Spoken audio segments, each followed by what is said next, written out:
दर्शकों नमस्कार, महेश सिंह का अभिवादन स्वीकार करिए। दर्शकों, फतेहपुर जिले में आज कचहरी परिसर में हंगामा खड़ा हो गया।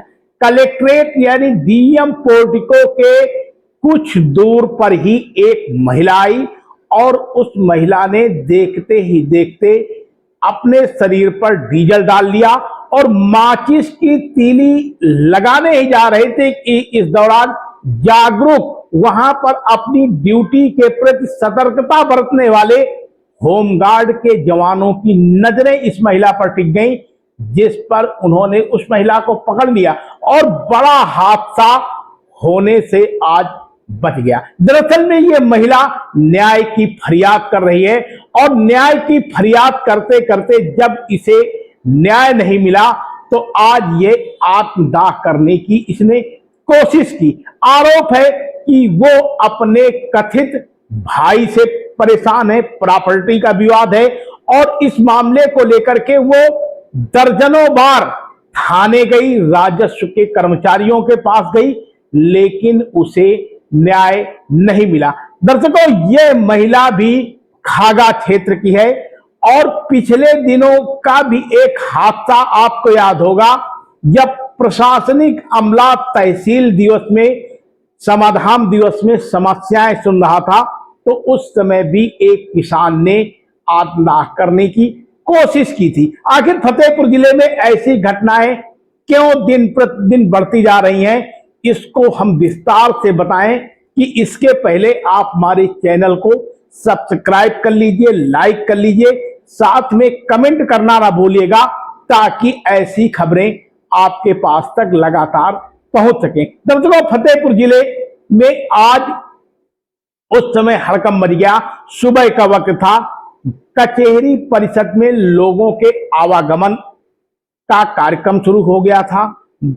इस दौरान एक लीलावती नाम की महिला पहुंची जो कि खागा क्षेत्र की अकुड़िया गांव की बताई जा रही। ये महिला वहां पर पहुंची और पहुंचने के बाद सीधे इसने दाएं बाएं देखा और अपने पास रखे डीजल को अपने ऊपर डाल लिया।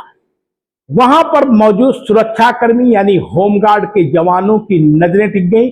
उन्होंने शोर शराबा मचाया और उस महिला, जब तक वो माचिस की तीली लगाती तब तक ये होमगार्ड के जवानों ने, वहां महिला होमगार्ड भी तैनात थी, उन लोगों ने इसको बाकायदे पकड़ लिया, डीजल को उसके कपड़ों से साफ किया और इसके बाद उस महिला ने जो बयान किया वो भी आपको हम बताएंगे। इस महिला का साफ तौर पर आरोप है कि वो पिछले कई वर्षों से प्रताड़ित है और अपने कथित भाइयों से प्रताड़ित है।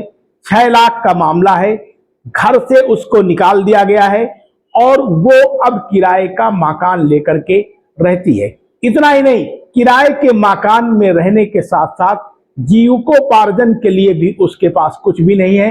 भाइयों ने उसका हक छीन लिया है और उसकी 3 लड़कियां सयानी हैं जिनकी पढ़ाई से लेकर के तमाम तरीके का बोझ उस महिला पर है। वो अपना हक मांगने के लिए दर्जनों बार थाने पर गई, राजस्व के कर्मचारियों के पास गई, लेकिन उसको न्याय नहीं मिला। जब उस महिला ने पूछा गया कि आखिर आपको थाने और राजस्व की टीम यानी तहसील में आप गई तो कितने बार गई, तो उसने कहा मुझे इसकी गिनती भी अब याद नहीं है कि हम कितनी बार वहां पर गए। कुल मिलाकर जब महिला को न्याय नहीं मिला तो उसने ये एक ड्रामा कहिए या फिर इंसाफ की गुहार का एक तरीका, महिला कलेक्ट्रेट पहुंच गई और उसने ये हरकत शुरू कर दी।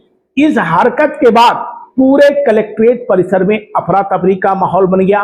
अधिकारी भी मौके पे पहुंच गए और उस पूरे मामले की जांच पड़ताल शुरू कर दी है। अधिकारियों ने भरोसा दिलाया है कि जल्द ही उस महिला को न्याय दिलाया जाएगा और जो भी कथित इसके भाई हैं उनसे भी बातचीत करके जहां पर भी उसका प्रॉपर्टी का विवाद है उस समस्या का हल किया जाएगा।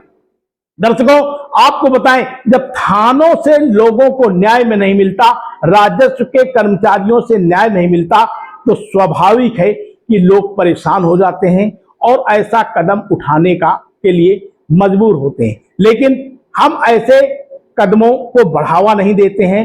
हम लोगों को जागरूक करने का प्रयास करते हैं कि अदालतें हैं, सक्षम अधिकारी हैं, पीड़ितों को यदि निचले स्तर पर न्याय नहीं मिलता है तो वो शासन प्रशासन के जिम्मेदार लोगों के पास तक भी अपनी आवाज बुलंद कर सकते हैं। लेकिन यहाँ जिस तरीके से ये मामला हुआ उससे पूरी व्यवस्था पर पोल खुल करके सामने आ गई और साफ तौर पर कहीं न कहीं एक बार थाने से लेकर के राजस्व की टीम पर तमाम सवाल खड़े हो गए। सवालिया निशान इसके पहले भी लग चुके हैं।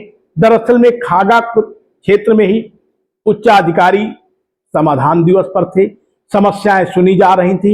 इस दौरान एक वृद्ध वहां पर पहुंचा और उसने अपनी जमीन की ही गलत पैमाइश किए जाने का आरोप लगाते हुए सीधे तौर पर लेखपाल और कानूनगो पर गंभीर आरोप लगाए। इसने भी अपने ऊपर किरोसिन ऑयल डालकर आत्महत्या करने की कोशिश की थी, आग लगाने की कोशिश की थी, जिस पर मौजूद लोगों ने, मौजूद पुलिस बल ने उसे पकड़ लिया था और उसकी जान बचाई जा सकी थी। हालांकि इस मामले पर भी जांच पड़ताल की जा रही है, लेकिन अभी तक इस मामले पे पुख्ता रूप से इस बात की जानकारी नहीं मिल पा रही है कि पीड़ित को न्याय मिल पाया या नहीं मिल पाया। दर्शकों, कुछ भी हो, ये अफसरों की नादानी कहें या फिर सरकार के उन आदेशों की धज्जियां उड़ाना जिस पर सरकार कहती है कि थाने आए फरियादियों एवं समाधान दिवस पर आए लोगों को तत्काल न्याय दिलाया जाए, उनकी समस्याओं को सुना जाए। लेकिन एक तरफ जहां शासन और प्रशासन की यह व्यवस्था है तो दूसरी तरफ कहीं ना कहीं आज लीलावती जैसी की महिलाएं पोल खोल रही हैं, समाज की भी पोल खोल रही हैं, सरकार की भी पोल खोल रही हैं और पूरे सिस्टम की भी पोल खोल रही हैं। तो दर्शकों, बने रहिए सबक समाचार में, फिर मिलते हैं अगले बुलेटिन में। बहुत बहुत धन्यवाद। जीवित में स्टाम्प पेपर में पैसा की था, हमको एक कमरा दे गए, वही कमरा की लड़ाई है। कमरा कितना पैसा दिया था? 6 लाख साहब सामो से निकाल के दिए साहब।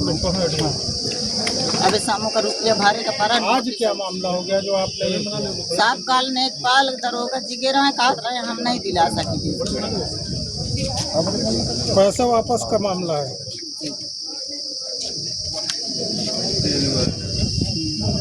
ने सुना आपकी समस्या? कुछ नहीं साहब, इसी तो मैं आज हत्या कर रही हूँ। तहसील कितनी बार गई? अरे साहब, अब मैं तो गिनती नहीं कर रही हूँ, उसमें मेरे कागज में। थाना कोतवाली गई आप? वहाँ कोई नहीं सुना? थाना कोतवाली में तो साहब सारा दिन बैठ रहा। समूह से कितना पैसा आपने लिया? 6 लाख साहब। 6 लाख रुपए किसको दिया? प्रमोद को। अब समूह क्या कह रहा है? समूह साहब नोटिस भेज रही मेरे पास। आपने पैसा निकाला इसलिए आपको नोटिस भेज रही है, और पैसा अपने भाई को दे घर दिया। देख के साहब लोन दिए तो उसकी कुछ लिखा पड़ी है? भाई को पैसा दिया जी, स्टाम्प में है। स्टाम्प में है, तो उसको अधिकारियों को दिखाया? जी, सब अधिकारियों को कहा। थाने में तो साहब 20 चक्कर में ग्रुप जमा, कोई कार्रवाई नहीं हो रही है। सबका आज दिनांक 10 जून 2026 को लगभग 11:30 बजे एक महिला जिनका नाम लीलावती है, जो कि हसनपुर कोडिया थाना खागा की रहने वाली हैं, इनके द्वारा जिलाधिकारी कार्यालय के बाहर स्वयं के ऊपर ज्वलनशील पदार्थ डालने का प्रयास किया गया। वहां पर उपस्थित सुरक्षाकर्मियों द्वारा तत्काल कार्रवाई करते हुए ज्वलनशील पदार्थ को इनसे अलग किया गया तथा इन्हें सुरक्षित किया गया। पूछताछ पर इस महिला द्वारा यह बताया गया कि इनका अपने सगे भाइयों से संपत्ति के बंटवारे को लेकर तथा पैसे के लेन देन को लेकर विवाद है। महिला अपनी शादी के कुछ समय बाद से ही अपने मायके में एक अपने अविवाहित भाई जिनका नाम प्रमोद है उनके साथ रहती थी। इनके सगे भाई प्रमोद की मृत्यु 2024 में हो गई है। महिला का ये कहना है कि इन्होंने स्वयं सहायता समूह से लोन लिया था तथा उस पैसे को अपने भाई का मकान बनवाने में तथा उनके इलाज में खर्च किया था, किंतु उनकी मृत्यु के बाद से इनके अन्य भाइयों द्वारा उस मकान में भी हिस्सा मांगा जा रहा है। इस प्रकार महिला का अपने सगे भाइयों से जो संपत्ति और पैसे के लेन देन को लेकर विवाद है, उसके विषय में इनकी विस्तृत बात सुनी गई है तथा इसमें नियमानुसार आवश्यक विधिक कार्रवाई की जा रही है। आप देख रहे हैं शपथ समाचार।